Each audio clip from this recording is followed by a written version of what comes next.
nebo likolo tebali wa Museveni kalo a fool what if it is a fool what is a fool forever abantu bakitegedde nti bano bagudde newe mubawa oba batuuse ku level bribinga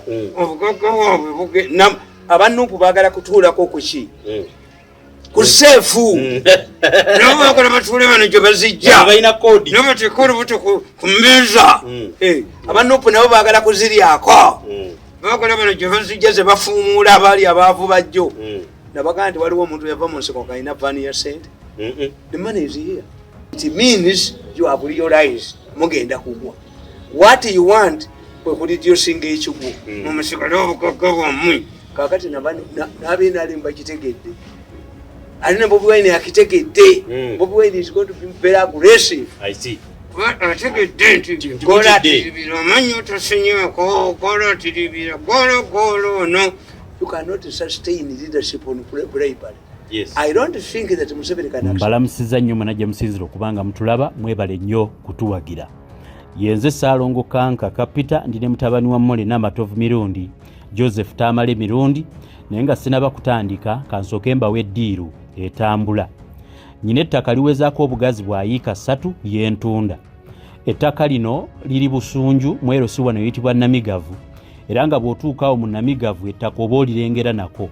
Bw'ova ku main road ya Hoima Busunju kiri ku Hoima road okuva abatamanyiye Busunju bw'oveeka kiri mu town oyitawe Namayumba town eddako bagiyita Busunju kakati Namigavu ettaka lirina ekkuba eddungi tolina gy'ogenda kufuna ttaka nga lino ate byonna nze mbimala ttaka lya kyapa bw'obanga ovuga mmotoka bw'olituukako emmotoka ogivugira ddala kuba lirina ekkuba eririmu obulungi emmotoka ogipaakingira ddala mu ttaka mwennyini kakati munkubire ku ssimu koppe ennamba y'essimu eyo gikube ettaka liwezaako obugazi bwa yiikaazi 3 ate era okuva ku Hoima road ekkubo lirime bulungi oba olengerawo bw'obanga tolina mu mmotoka osobola okutambuzaawo ebigere n'otuuka ku ttaka eddakiika 2 oba 3 oba otuuse mu ttaka mwennyini okuva ku koolaasi owa Hoima road kati mukube ku nnamba y'essimu eyo eyange byonna nze mbimala saagala mwetooloole byonna kijja kubanga kiggwa tubalamusizaako mugyebaliko gyonna gye mutuusaako engalo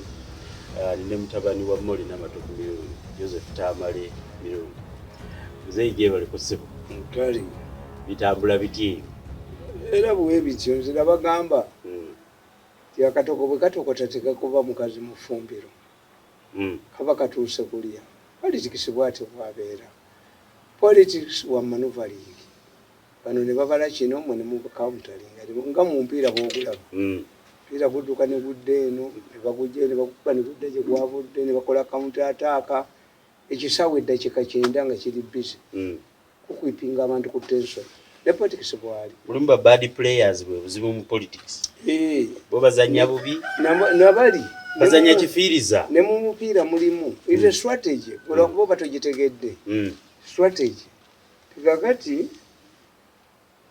bw'otunulanga Bobi Wine bino byatabadde atambulamu birimu ebintu 3 oba 4 kiyinza okuba nga gavumenti ebadde ezisana World Bank sente ze yasiba olw'ebisiyaga all of these issues were raised tekale teekamu aliisa dda tesobola kubeera likudda mabega naye can you improve on your human rights record kubanga Bobi Wine sajja wasaayi nabagaa nti Bobi Wine Abamerika bamwagala nnyo the Americans are recruiting for Africans who are not highly educated but who have mass following kakati Bobi Wine bw'owulira ng'ayogera Bobi Wine teyavumirako kya World Bank kusiba ssente Bobi Wine yagamba bulijjo tuyomba ku human rights nenga sente muzimuwa ekitegeeza kaakati si bya kiyaga si bya human rights kakati Bobi Wine has been a leading advocate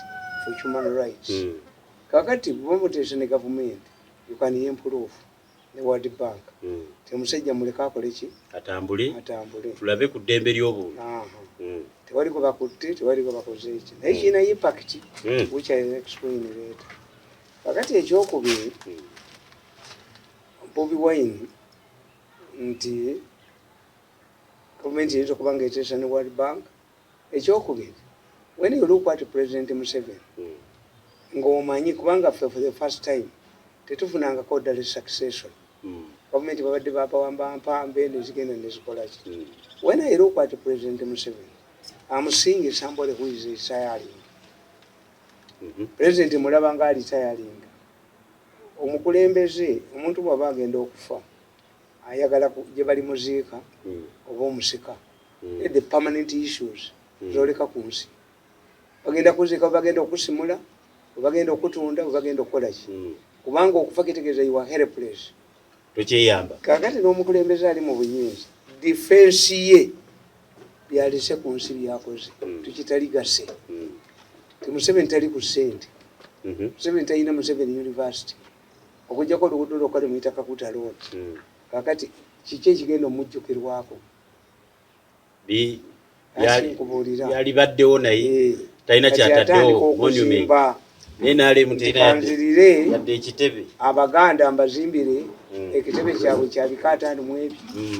Tayise mu kabaka, tayise muntu mulala. He wants this to be a direct donation to the Bataka. Ate najjakola ekintu ekizibu nti abataka ffenna Abaganda tulina ebikamu bye tweddira. Ekitegeeza nti ffenna atuwaddemu shares. Kituufu. Akutte ekintu ekikwatira Abaganda wamu. Era Mayiga yagenda okirwanirira, kabaka akirwanyisiza nga baagala kiyite mu bo. Kabaka kyamulema okukola. All of these years kabaka alina capacity. Nona abadde nafukula ettaffaali n'afukula ki. Baalitaddewo ekizimbe ky'Abataka. Ye kye yakola kuteeka biwumbe ku Bulange. Ebyebika temple. Kati oba ebika wabiteeka ku Bulange. Enkima biki byonna n'afera. Ata okaana otya Museveni okuteeka wuki. Ekizimbe ky'Abataka. Yes. Nobody quarrels with the success. Singa mukoddomiwo oba omusiguze n'ayita mukoddomiwo n'agulira mukazi w'emmotoka. Can you refuse her to drive it? Bring an alternative.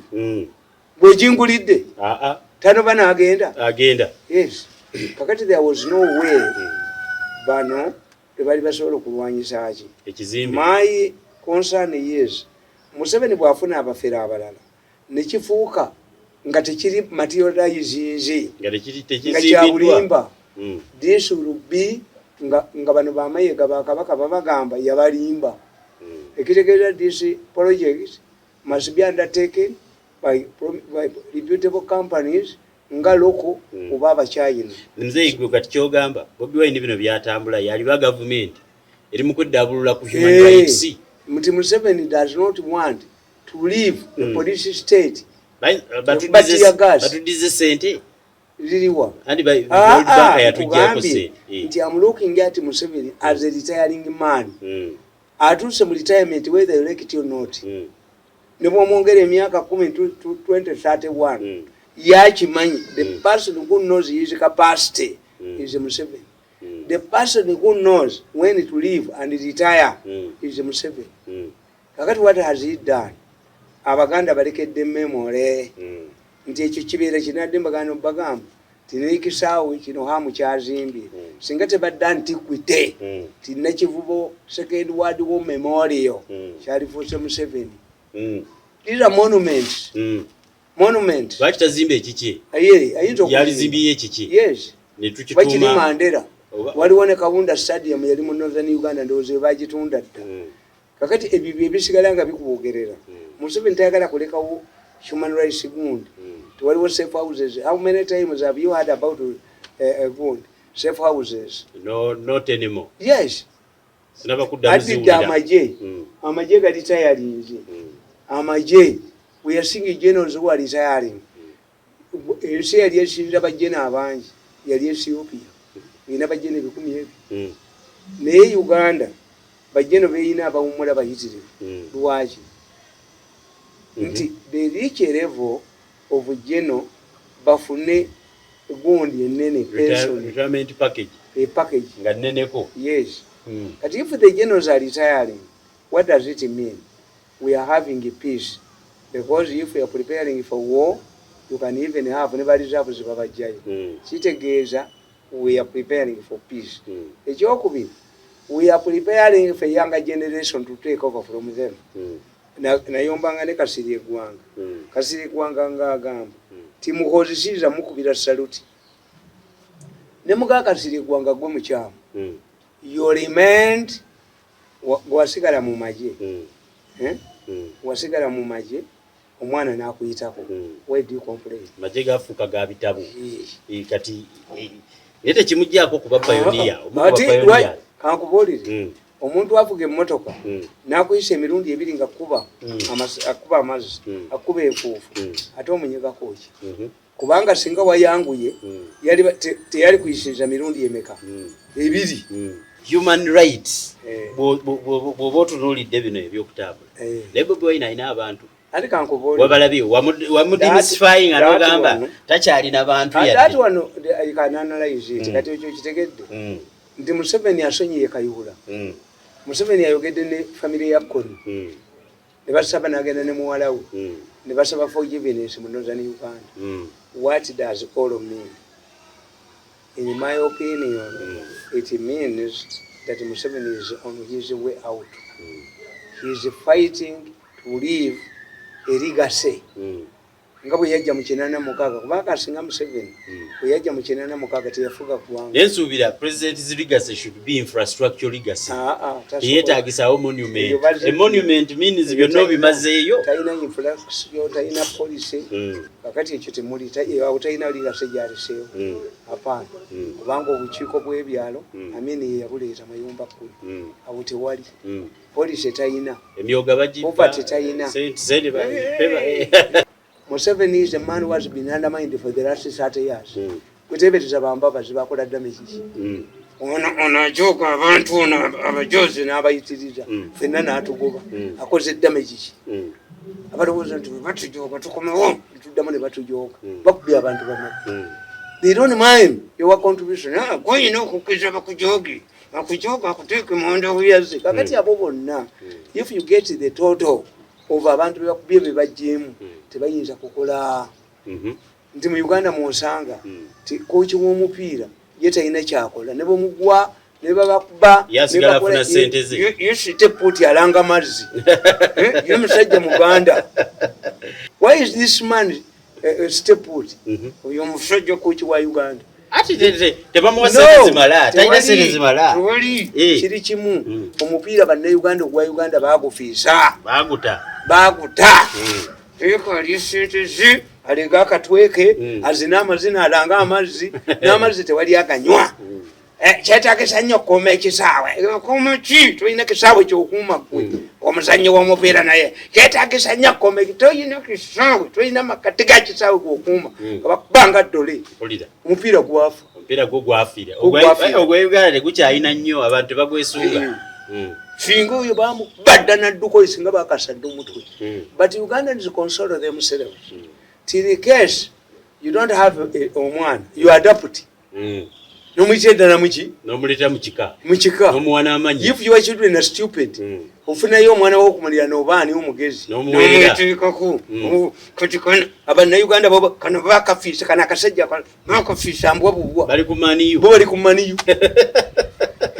ate Amin ariko Arsenal maniyu kano bakafiisa n'entwe yaako nabagamba nti Idi Amin yali biweze maniyu Idi Amin ebyo Premier League yali biweze twali birabyera ne bwabiwera tubiraba bateekawo radio Tanzania nga bagiwulira mu nsiko okukwatako waliwo omusajja amugamba nti sebo radio Tanzania nagiwulirako omulundi gumu naye nga bakuvumirako teyafuluma conference center ate okiwulira akakasajja singa kadduka ddobe yali kakinjiza micho ako kamicho ku mulembe gwa Amin kali badde kadduka ddane magogo nga magogo izo kwa Amin ne magogo ayya ne muzanyisa Amin yayagala tiimu ya Uganda ey'omupiira era ndowooza 78 twatukako ku final naye bagenda okugenda nga buli omu sente zazikolaki azirina Amin yali mukubi wa bikonde ebyawano balumiriza mukwano gombu ya fixing ange emipiira mwana wange mulindwa ebiseera we yali president newunya Idi Amin yali mubuzi wa nnyo era kupitanga manyo zivuga is he an illiterate man? No, he was very illiterate but yasomye ebyo gundi but he was deeply involved omanye dictator ayina ekintu kimu dictator ye ategeera nti alina adverse publicity mu nsi kyobola North Korea erwana nnyo okujja mu World Cup. This is when is apart from missiles naki, this is when its flag is raised n'oluyimba lwayo ne lukubwa maziba. Yes, ekintu yonna ekikwata ku benderayo nakayi nebuwane buno busebone bwana nakayi yakadibwa kubanga nabana kati busimu obwa volleyball bunagenda okutuuka basketball emyaka ebiri nga babufunyisa dembuto ate buyina mulimu ki. These would be girls that would be recruited by gundi makampuni nebakuumirayo obuyina training waliwo nekagira kati that's a prostitute in the making.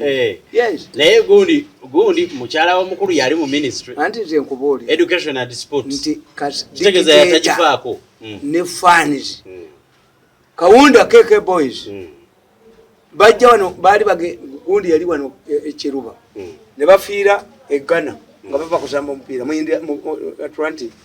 Enjo Zambia yasembalinga team Malawi nga tekubwako no naye ono nadda wano n'atunda amazzi n'abulamu amini singa tayinza nakubeera wano oyo omuzungu kwamini alibadde kadduka ddana entwe yaako abantu omupiira sports biki byonna. Don't think that the government has not invested in them. No. Ojo gwanga singo bede ku kisawa twawulira akakiiko sibaye bakuwa mmeka osaininga mmeka abagazi b'omupiira bali byo gwanga empale ne bagijjamu. Government seyina kyegaba. Government operation pressure era mmoyi ekimu ku kyamwagazanga banna Kenya balindanga mmoyi ajje ku mupiira.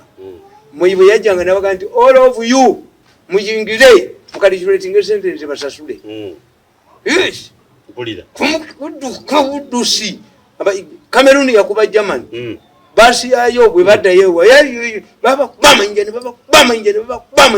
wala baba nabagundi abazanyira mu Europe ewabwe baddayo nga baba abamu bafuna obutuuze eri naye kakati gwono okuba otyo omusajja nga bwagenda mu training ali amenvu namazzi engato yajegulira yajijjamu owino nekono nikotunda amazzi n'olutwe lwako kanuma nga nti singa Idi Amini akyaliwo wano ako kaliduse n'olutwe lwako kigate kaliwo wano but Uganda is console them. Neba sobola okugula omulala oyo yeko mwakala singa abantu bamugo badda ku kisaawe n'adduka bali mubedde ku kisaawe amayinja. Uganda is, you see, console themselves.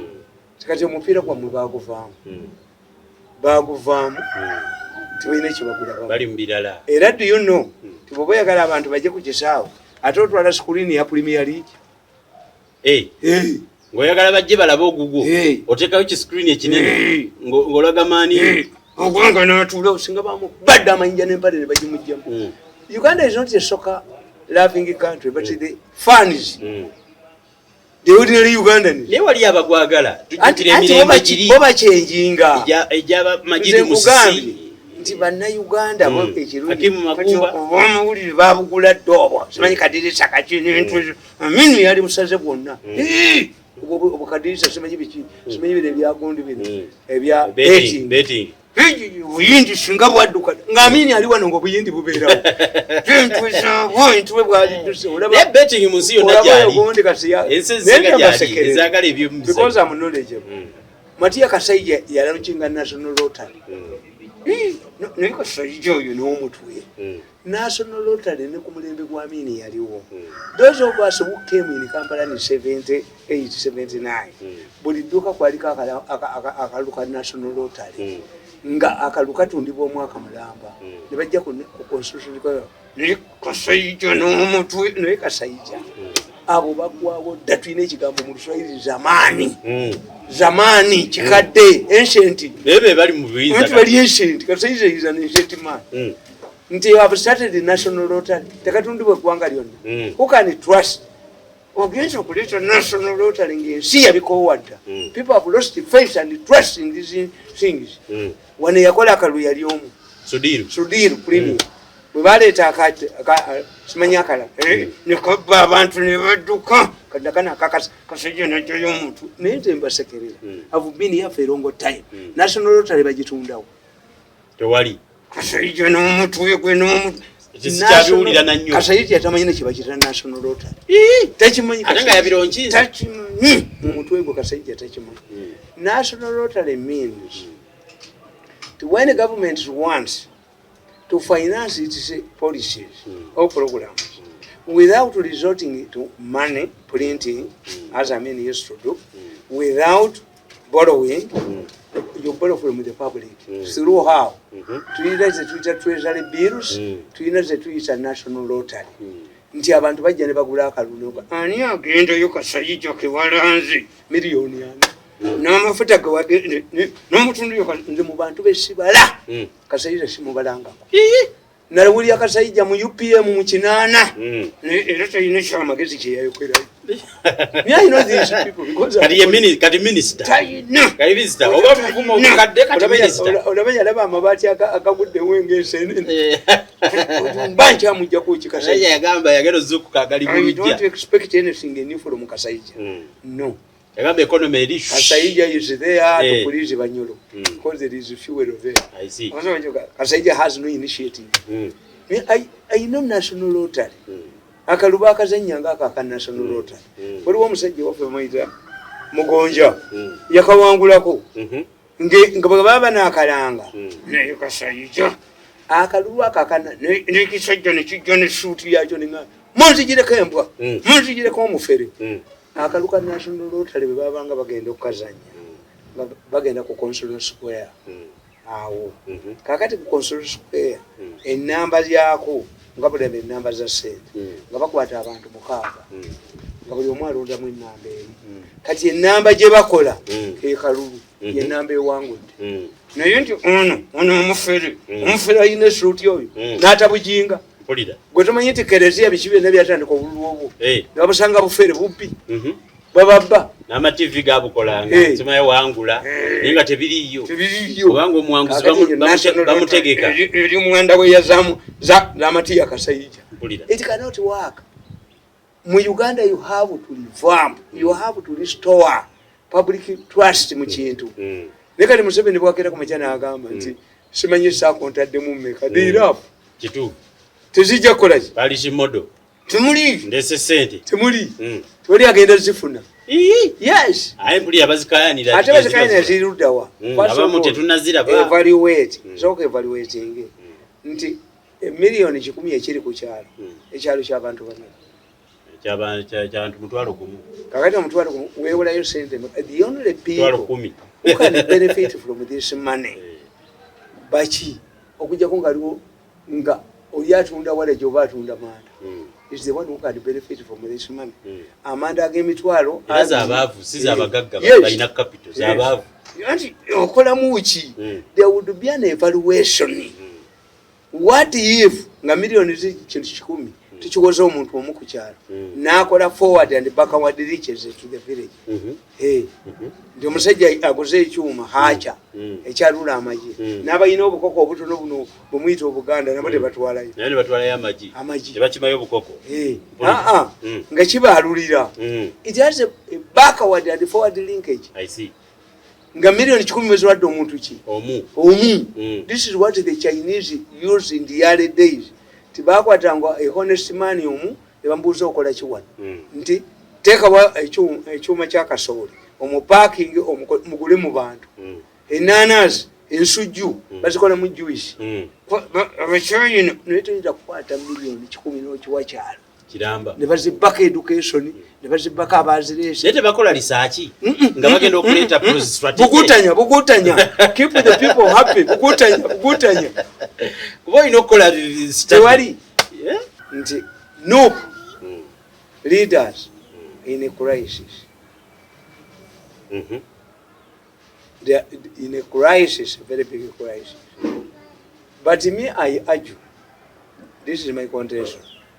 Mu Uganda temuli ayina kyuma kikwata abantu. There is nobody with that so-called machine that records the people in the meetings.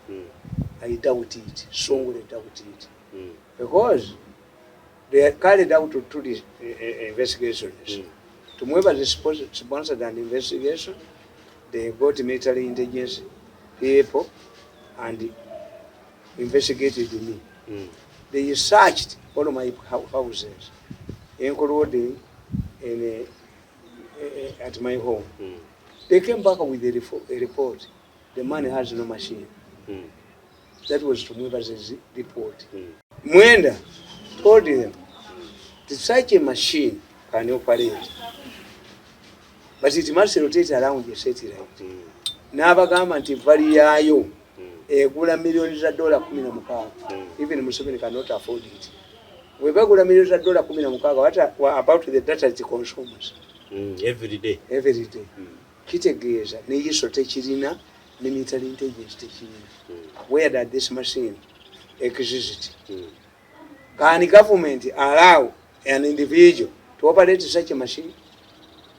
No. It's not there. Naye abanuupu nze what I know, these people recorded themselves. Tekakati waliwo a case. Muka Bobi Wine yagenze ekiro mu meeting. Saawa satu. N'atuula n'abantu. The meeting was revealed and the details were revealed. Who? Recording themselves. Bagambunze. M.i.S.O where? Kubanga omuntu yategedde ku meeting eyo Bobi Wine. Two, Bobi Wine could not, the woman could not go to such a meeting without informing Bobi Wine. Ekitegeeza babadde bagimanyi babiri. Did she drive herself to Mutungo County Club at 9 at night? Could she risk a woman to meet people she didn't know? No. What if she was killed and raped? Obanga nga bwali opposition leader. Kitegeeza bye yagenza okulaba yabadde akola ki? Abamanyi. Two, what about the staff at Mutungo County Club? Mubawa sente. Where the meeting was? Yes. Bomubawa sente. Simanyi. Kakati kyaliikirize. Naye I hear them blaming me. It's not me. Kubanga you had to know the movement of your person. This woman. Ono mukani. Baby. Yes. The question is, did she move at night and meet these people? What did they discuss? The intention was to split no. Kakati yabijewa ensi yabitegedde etya. Ati kye kibuuzo. May I believe? That's why bekwasa gwe. They recorded themselves. These people have made a mistake. Bobalowooza nti okulwanyisa embeera eriwo ojja kugula ba leaders ba opposition. What did Kusasira bring it to you? Almost all the people you've bought babaleetedde ki? First of all eno babalisistinga kubanga era kyavaabawo bw advice omugulanga nga bamuta eri bamuta talinayo ki? Talina bajja nabo talinayo loolo yonna ayina ki? Kwata DP ogiwe Central election mawaki bukayingira government. The ordinary people ono mukyala wange wa DP. Does it affect the ordinary DP person? No. Obatemyeko ki? Mutwe. I see. Feelings zaabwe zonna era tebali basigaza. Neboli kolo tebali wa Museveni kalo. Mawo talina gwakuleetedde. No. Mawo talina muntu yenna gwakuleetedde. Mawo ne munne bwe balidde. Ate oyinza okuba naawe wakitegedde. That's why. Naye n'omugulako knowledge ye. Abaganda bagamba nti ekizimba kibulidde tukube empisa ekizimba kibulire mubiri oba okiwonye. Kakati bano bo bajozi. Sente ezo zebajoogeramu abantu. Baali badde beebuuza lwaki abo opposition bameze. Sente zimwali wadde abantu bammwe muzikozesa bya busiru. As a result bali tebazze ne bano bemujoze tebajja bakole babakubye babama kyekiyambye Bobi Wine. Nti bano okugaba sente tezibayambye. Balowooza nti ekizimba kijja kubulirawo mu mubiri. Kakati omukozi yabavumye n'abakazi temudanga mukwogera nange. Mwantega obutambi mumutega obutambi abutambi be babutega ne babuwa babloggers baabwe babloggers be babutunda wembala segubogedde naye kakati if you don't ng'ojooga bujozi nti omutega ekitimba n'oyagala muka munno otta amakage bajja kuloga ofe that cannot be trust. Toyina mulala gwojja kwogera naye bajja kutegeera ojooga bujozi gwe okola sente kuzijja wa Museveni ojooga abantu yagenzeeyo the following day n'abavuma ng'ategedde nti akatambi baakakutte. Is not me. I don't have that capacity. Nze njagala okubasomesa ti obuntu obwo baabakyayina babutega mu nnyuma kakwatira mu nnyuma kalina sayidi bbiri sayidi emu yakyenda n'eno yakyenda olaba oli afuluma mbw agenda mutoyi mugoberere musokole mu nnyuma. Is not me. Kakati another crisis mu Nuupu Mukalobongoya yagenda ne bamuwa milioni 2 somewhere era naye yagenda kiro akatambi ne kafuluma nadduka emisinde naziwa bbaawo lobongoya kye yakola ng'ategedde bamuguddemu n'azitwalira principal nawe nga nzikuwadde zirye esente z'abasajja bwe tulina ozirya kakati aliddayo. Who is leaking this information? What I know nti abakozi ababeera kwoyaaga basente bo tebabawa baserikale bavuga makutiya bavuga you think they are not human beings?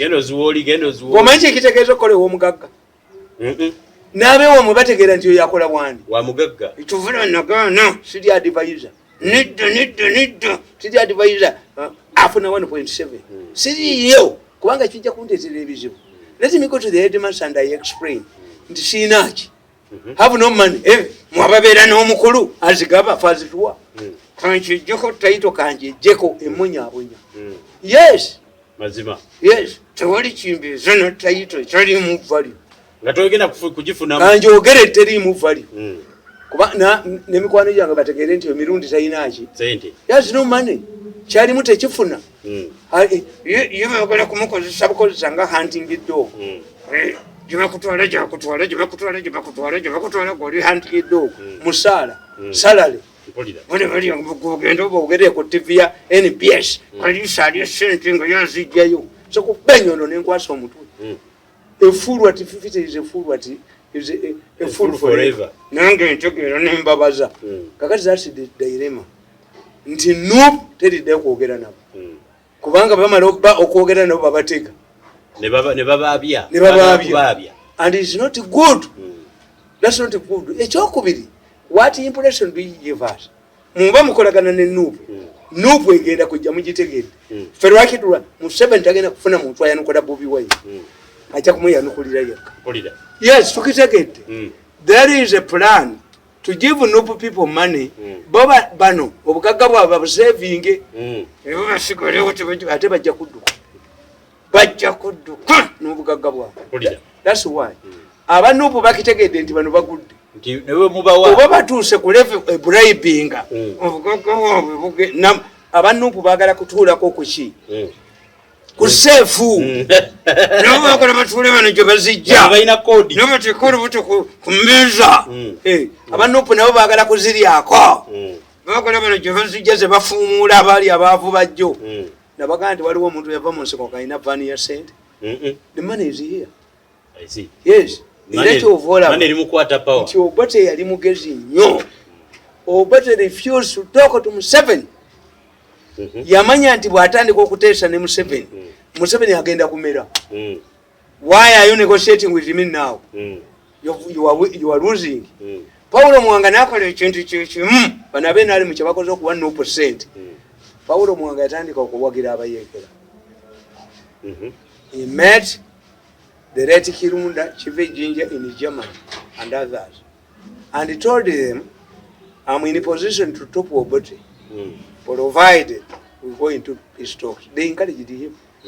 Mwanga natopolinga Obote yawangalawo because Museveni was gaining these divisions were weakening UPC. Yes.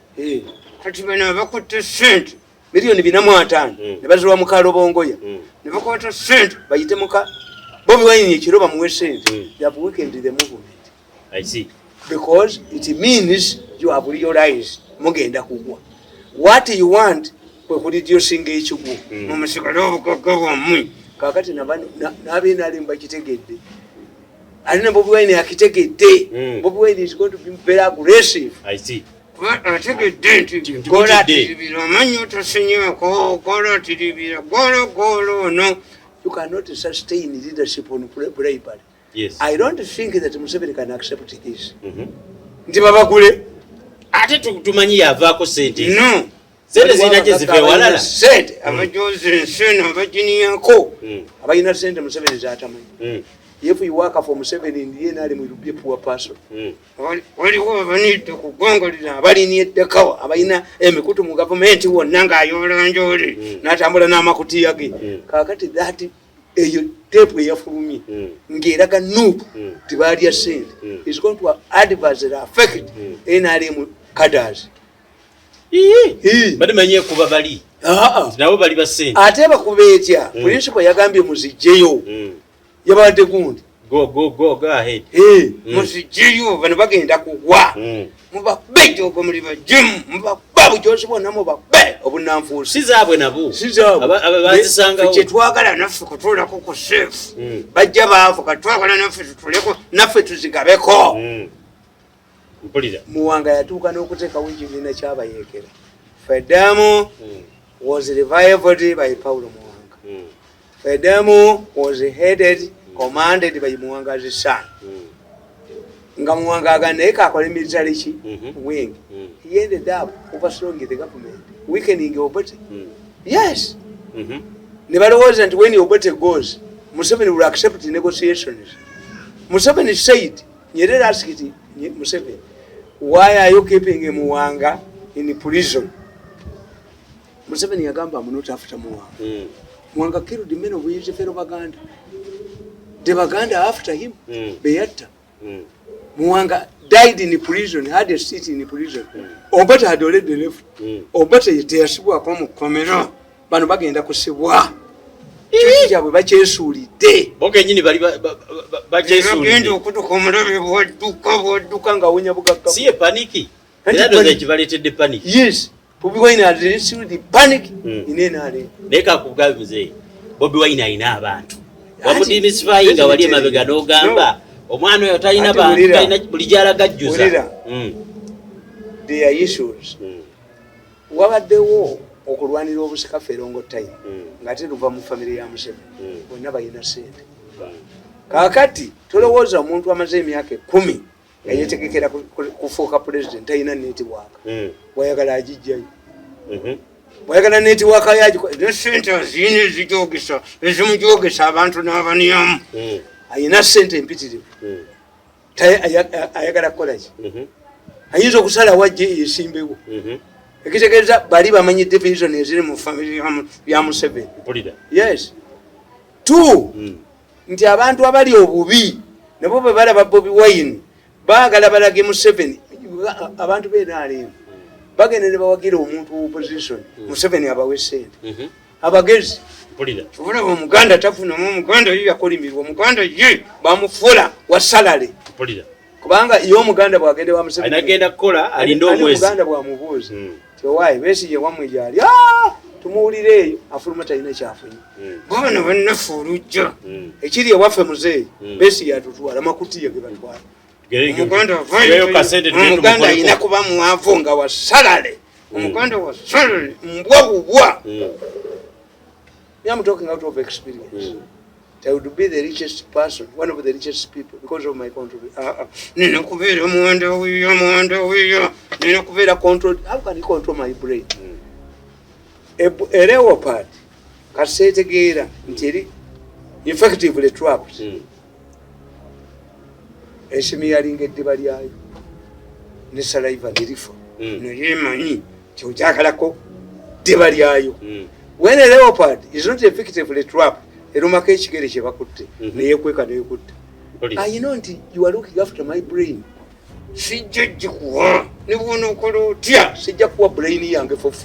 I see. I have my brain, and I'm arrogant. I have my brain.